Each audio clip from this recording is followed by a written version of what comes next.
Close your eyes and imagine.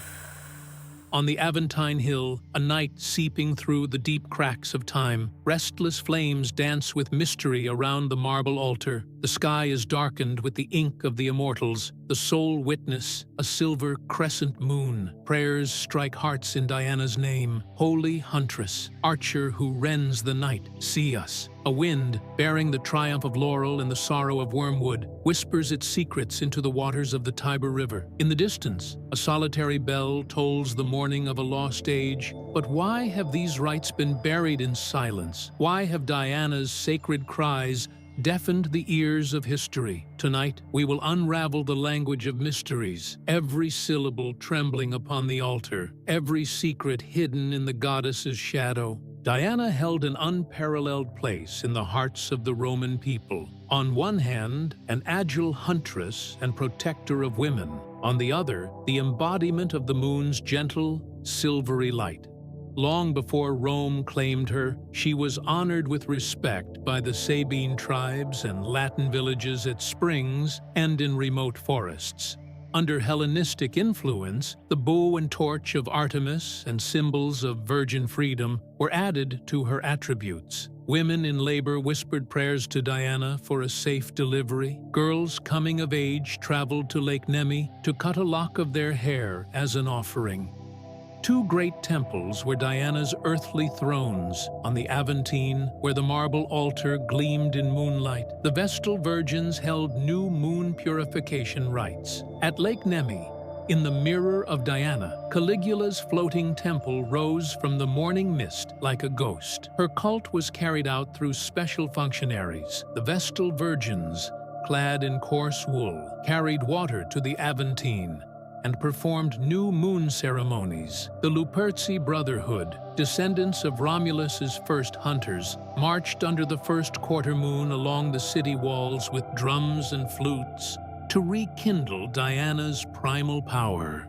Diana's hidden rites are shaped by a handful of ancient texts and archaeological finds.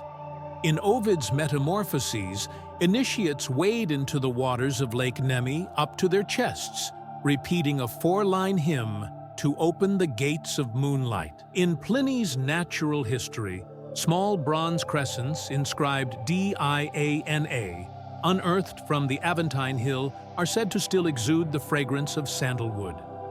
Festus records the hymn chanted by the torchbearers: "Guardian of forest paths, illuminate our steps, guide our arrows to their mark, bless our hearts in your darkness." Archaeologists have uncovered veiled bronze statuettes of Diana holding a bow and torch, stone altar rings depicting lunar phases in 3 tiers, and lake sediment deposits containing laurel, willow, mugwort, and the mildly hallucinogenic resin of opopanax. This fragment of ritualry offers a captivating window into ceremonies once hidden in Rome's nocturnal shadows. Today, scholars are reviving 3 core ceremonies aligned with the moon's phases. Each carries a distinct mood and purpose. New moon purification. At midnight, those gathered barefoot on dew-covered grass extinguish their torches to honor the moonlight. Everyone holds shallow bowls filled with water from Lake Nemi. A high priestess crowned with laurel moves among them, sprinkling water droplets and consecrating with mugwort smoke. In a low voice, everyone repeats, "In dark waters I release the past," allowing remorse and fear to blend into the night.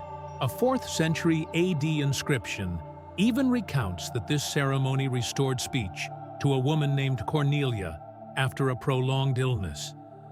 First quarter, calling. 7 nights later, as the thin crescent appears in the sky, the Luperci don goat skins and pass through a juniper grove, leaving flickering torches behind. Accompanied by drums and flutes, they chant an ancient hymn. Each hunter offers either a live hare or a carved arrow, and silently presents it at Diana's altar. A graffiti at the temple entrance reads, "Lucius offers his arrow. May the hunt never cease."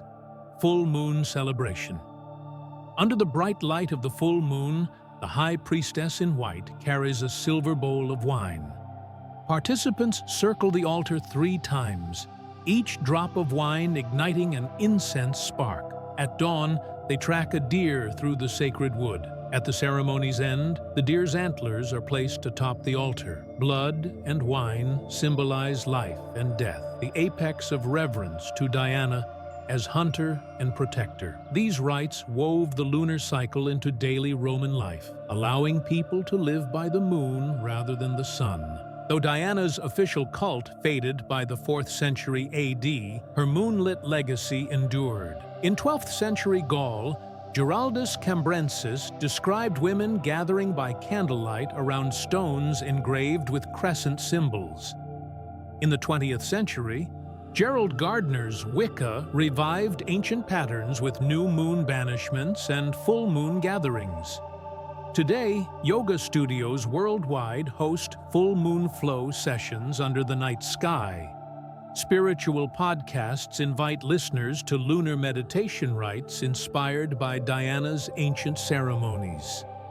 These modern rituals carry the same desire to synchronize human life with celestial cycles that once pulsed beneath the shadows of the Aventine. You don't need marble temples. Try these simple at-home ceremonies. New moon release, 15 minutes. Prepare a small bowl of water, a sprig of mugwort or a bay leaf, and a white candle. Light the candle and place the bowl before you. Close your eyes, take a deep breath, and repeat 3 times. In dark waters, I release the past. After each repetition, write one fear or regret in your journal. When finished, safely extinguish the candle. Full moon charge, 20 minutes. Take a glass of wine or fruit juice and a small potted plant outside under the moonlight. Speak your intention for the coming month aloud, then pour a few drops of liquid onto the soil. Slowly sip from your glass. Breathe in the night air and note your thoughts in your journal. These simple rituals will help you sync your own life rhythm to the lunar cycle, instead of ancient temples long gone.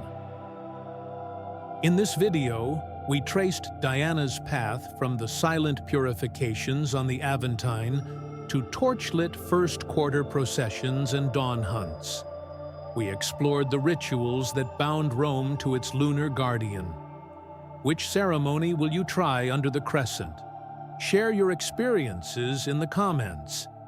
If this mysterious journey has kindled the lunar fire within you, don't forget to like, subscribe, and click the bell icon. Until next time, may Diana's silver light guide your way.